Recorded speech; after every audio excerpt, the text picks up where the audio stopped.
kalbant apie 2000-ųjų tuningą. Wow, koks agresyvus lypas. Kaip jisai, nu jo, matosi ženklų, jisai visus kalnelius liečia. Visus.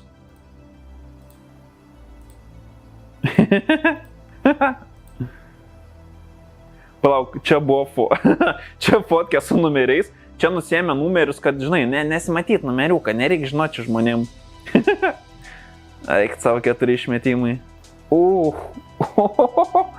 Mėlyna panelė. Sugaugiam. Ir teliku. Ir vairas. Ne kustaminis. Karboninis su, fake karboninis su, blėt, vietom. O kodėl ne visą vairą tada karboninį dėt? Kam čia palikti šitą šūdą? Aišku, šildomas sėdynės, manau, neoriginalius, nes netrodo kaip originalas labmygtukai. O kas čia per variklis? Plem, sėdynės žiauriai patogas atrodo. Turbo? What?